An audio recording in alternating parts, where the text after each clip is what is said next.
10 kelemahan militer AS, China bisa menang perang dengan mudah.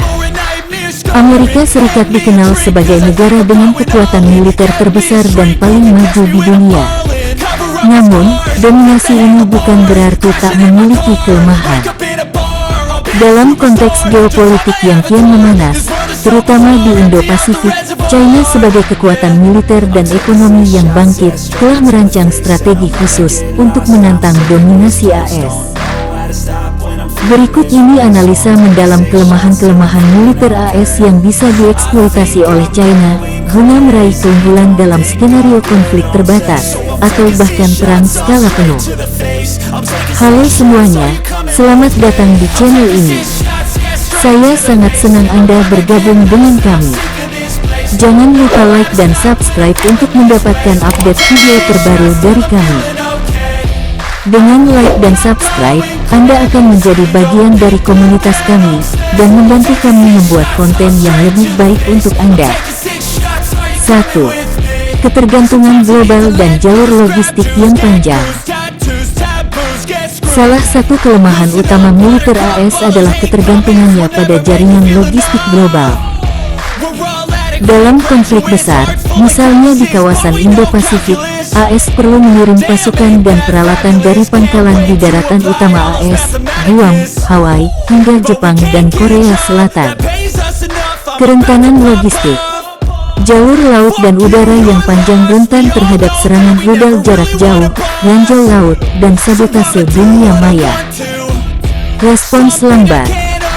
China, dengan wilayah konflik yang berada di dekat daratannya, dapat memobilisasi kekuatan jauh lebih cepat, seperti di Laut China Selatan atau Taiwan.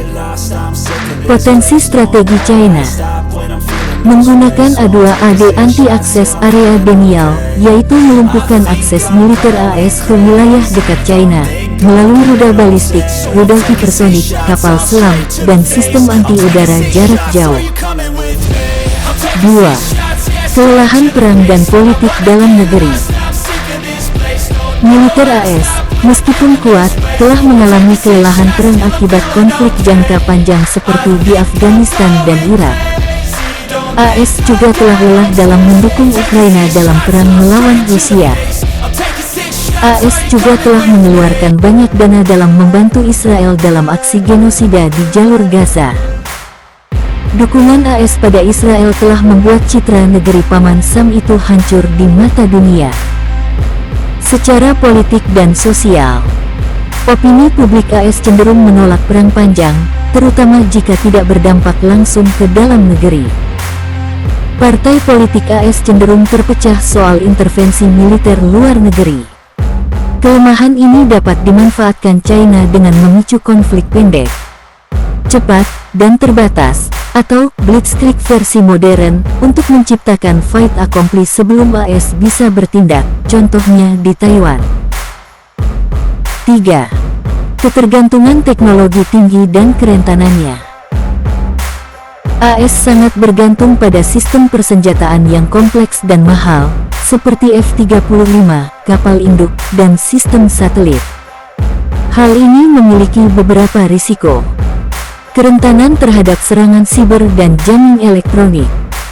Harga mahal dan waktu pembangunan lama, membuat produksi ulang, atau penggantian lambat. Misalnya kapal induk bisa dihancurkan oleh satu rudal hipersonik DF-21D milik China. Sistem satelit bisa dijatuhkan oleh rudal anti-satelit atau jamming dari darat. 4. Fokus global dan tidak terpusat pada Asia Pasifik.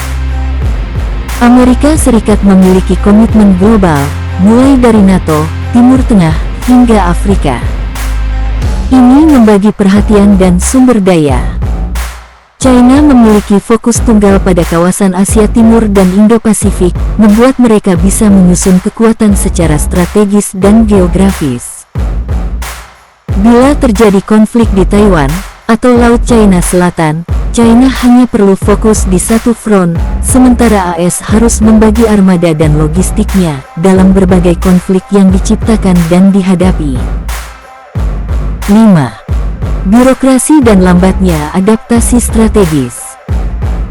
Salah satu kelemahan klasik AS adalah Birokrasi yang lambat dalam pengadaan sistem baru. Terlalu bergantung pada kontraktor swasta besar Lockheed, Boeing, dan lainnya yang tidak selalu efisien.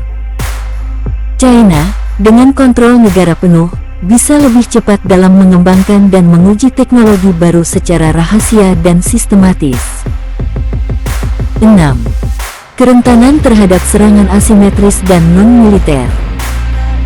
Militer AS dibangun untuk perang konvensional besar. Tapi, China justru mengembangkan kekuatan di wilayah abu-abu, gray zone warfare, seperti perang cyber, perang ekonomi, disinformasi digital, pengaruh politik di dalam negeri musuh.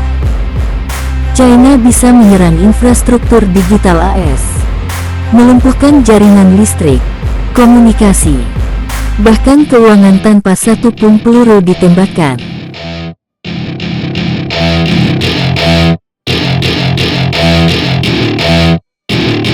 Welcome to my party, we're just getting started. A life is a dream or a nightmare scarring. Hand me a drink cause I think I'm going all in. Get me a street